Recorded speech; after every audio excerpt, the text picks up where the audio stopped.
The head of this prison sewed the prisoners into a kilometer-long chain so as to not feed them. Now only the first one eats.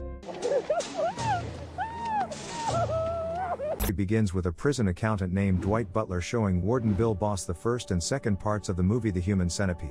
What he sees does not impress the insane boss. He considers these films to be meaningless trash. He insults Dwight and immediately switches to his secretary Daisy, who tries to keep the conversation going. The boss regularly bullies Daisy and keeps her at bay. After that, the boss is called to one of the cells to deal with the offender. Dwight tags along with the warden and says that compared to other US prisons, their prison has the highest turnover, violence, and medical costs. They must change the situation as soon as possible, otherwise the governor will fire them. But the boss doesn't want to hear anything. As the boss walks down the corridor, all the prisoners curse him. The boss stops at one of the jail cells. A tattooed prisoner, who is locked up in it, begins to troll him. The boss remembers the prisoner's number and promises to deal with him later. Soon the chief approaches the prisoner who beat the guard. Upon learning that the prisoner is right-handed, the boss breaks his right hand. Dwight asks the chief not to get carried away so as not to increase medical expenses. Boss and Dwight return to their office. The chief measures his pressure and freaks out because it is too high. Dwight proposes to still discuss ways to reduce prison costs. He found some ingenious solution to all the problems, but the boss does not allow him to speak. The warden says the current prison system is too lenient. Boss considers the Inquisition to be the ideal of justice. One of the prisoners calls the chief and says that he managed to escape from the cell. Now he is heading to the boss's office to punish him. The distraught chief is terrified of the prisoners. He closes the door to the office and hides under the table. Then Dwight grins and finds out that the prisoner did not break out of anywhere. He just used his monthly phone call to scare the boss. The angry warden crawls out from under the table and promises to punish the offender. Soon this prisoner, a Native American by nationality, is brought to a special cell. He is tied to a table. The boss and the prisoner have a verbal fight. After that, the boss orders the guards to bring several buckets of boiling water. When boiling water is delivered to the cell, the boss covers the prisoner's face with a towel and pours all 3 buckets on it. The prisoner remains alive. After that, the boss returns to the office. The governor of the state comes to see him. For the sake of the guest, the boss tries to restrain his evil nature. As Dwight predicted, the governor is unhappy with the cost of the prison. In addition, he condemns the methods used by the boss, because it spoils his election campaign. The governor promises to return in 2 weeks and fire the boss and Dwight if things don't change for the better in the prison. As the governor leaves, the boss becomes hysterical. He is not going to improve anything. He prefers the idea of performing a vasectomy on all the prisoners. Despite Dwight's protests, boss orders the prisoners to be gathered in the yard and delivers an angry speech to them. He promises to perform a vasectomy on everyone and decides to start with the tattooed prisoner, who recently insulted him. The tattooed prisoner is immediately taken to a separate cell. Boss prepares a knife and performs the surgery himself. After that, he asks Dwight to take the severed organs to the cook and plans to eat them a little later. Boss returns to the office and persuades Daisy to make love in Dwight's presence. The secretary does not dare to argue with the boss, because one day he will get her father out of prison. For dinner, boss is served the strange delicacy which he had ordered. The boss prays before the meal, and eats the dish with appetite. After that, the chief goes to the hospital wing. The Native American with the burnt face has already come to, but his wounds haven't healed yet. He again breaks the arm of the prisoner he had crippled earlier. Also, boss continues to mock the tattooed prisoner. But the prisoner does not give up. He threatens boss with revenge. Dwight asks the chief to pay attention to the fact that vasectomy does not make the prisoners more submissive. In the evening, the boss gets drunk and threatens everyone with a weapon. He is upset that the vasectomy did not produce results. Taking the opportunity, Dwight finally conveys to the boss the idea to make a human centipede out of all the prisoners. To do this, you need to sew the mouth of one criminal to the ass of another and connect everyone in a chain. After that, there will be no fights and disrespect in the prison. Dwight thinks this would be the perfect punishment for criminals and cut prison costs. The accountant even set up a meeting with Tom Six, the director of the Human Centipede films, to discuss whether such a centipede could be created in real life. The boss is categorically against this idea, because he cannot stand films more insane than himself. The chief sends Dwight away and threatens him with dismissal. As frustrated Dwight leaves, the boss continues to rage. He goes to the cafeteria and gets even more drunk. Here he is found by a crowd of prisoners. The frightened boss kneels down and tries to justify himself for all his atrocities. He assures that he was simply following the orders of the leadership, but in fact he did not want to harm anyone. The boss complains about poor health, but the crowd is indifferent to his pleas for mercy. They seize the hated tormentor and threaten him with cruel reprisals. The tattooed prisoner wounds boss in the side and mocks him to the screams of the jubilant crowd. Suddenly, the boss comes to his senses and realizes that it was just a hallucination. Tom 6 arrives at the prison the next day. Dwight urges the boss to sit quietly and listen to the plan to create the human centipede.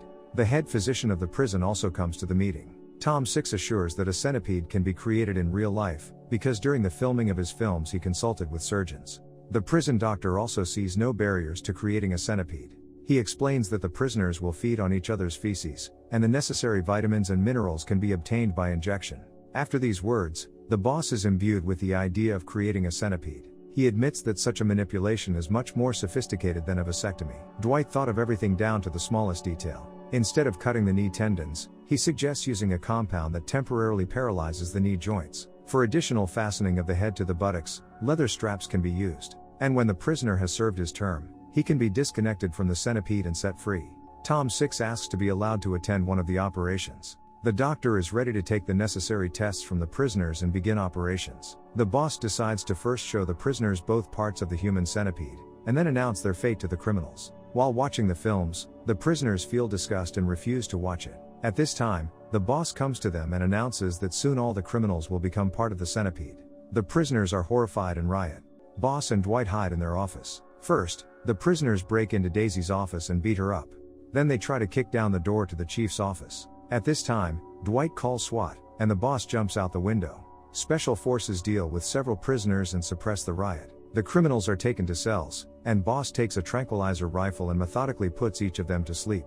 After that, the unconscious prisoners are taken to the hospital compartment. The chief enjoys what is happening. The doctor informs that the surgeries have already begun and asks boss to decide the fate of the prisoners who have health problems. So, the chief orders that the mouth of the tattooed prisoner to be sewn to the butt of a prisoner with incessant diarrhea. Another prisoner has an intestinal stoma that will prevent him from becoming part of a centipede. Not wanting to better understand it, boss gets rid of him. Afterwards, boss and Dwight visit Daisy, who is still unconscious. Boss is aroused by the sight of the girl, and he begins to pleasure her. Boss and Dwight return to their office. They watch the latest operations through binoculars and rehearse a meeting with the governor. In this case, Dwight plays the role of the warden, and boss, the governor. The men act out a skit in which the governor allegedly declares that for the creation of a human convict centipede, boss is destined for a place in the Hall of Fame along with Neil Armstrong and Muhammad Ali. And also boss is honored with all high state awards. Dwight tries to remind him that he was the one who came up with the idea, but the warden is too caught up in his brilliance. At this time, Tom 6 arrives at the prison. He can't wait to see the operation in real life. On the way to the hospital wing, boss, 6 and Dwight pass by the cell of a prisoner who is already eating his own feces. Boss shoots this prisoner because he doesn't want anyone to feel good in the centipede. All surgeries are already coming to an end, but 6 still manages to watch one of them. The director becomes uncomfortable with what he sees, but the excited boss invites him to take a look at the upgraded centipede. In a separate ward, those sentenced for life undergo a special surgery. 6 gets sick and runs away. Dwight is horrified and does not understand why this is necessary. Boss intrigues him and takes him to the office. Finally, the centipede is ready. Dwight happily reports this to boss. Soon the governor enters the office. He doesn't understand why boss and Dwight are so happy and is about to fire them. However, the boss openly flatters the governor and invites him to take a look at the centipede, which is located in the prison yard. The governor is perplexed by what he sees. Then Dwight begins to explain how the creation of a centipede will save a lot of money on the maintenance of prisoners. The accountant is sure that none of the criminals who serve their time will want to connect their lives with crime in the future, so as to not return to prison and become a part of the human convict centipede again. This will drastically reduce the crime rate. The freed funds Dwight proposes to spend on education, medicine and nursing homes. Taxpayers will adore the authorities for creating the centipede.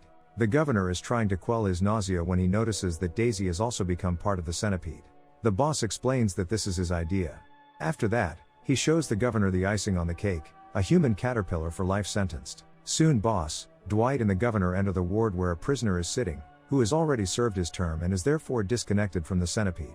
Now he prays and thanks boss for deliverance. There is a scar around his mouth that will forever remind him and those around him of his punishment. The governor, horrified, sinks onto the couch. He says that this is a violation of human rights and public morality. The governor declares that he has had enough and quickly leaves. Dwight sits down next to the downcast boss and realizes that he is a dead man. The warden puts a gun to his head, but changes his mind and points it at Dwight. Just then, an enthusiastic doctor enters the room. He is ready to start a nationwide centipede campaign. But boss shoots him. The wounded doctor falls to the floor and the warden slays him. During this time, the governor has time to think things through and returns to prison. He suddenly takes a liking to the human centipede. The governor is even sure that, thanks to this discovery, he will be able to become president. He praises boss and Dwight and leaves. Dwight points out that it was his idea. The boss congratulates his subordinate, calls him a genius and hugs him. But he does not want the glory to go to Dwight, so he gets rid of him. The boss strips naked, climbs the tower and screams over the human centipede, reveling in his triumph.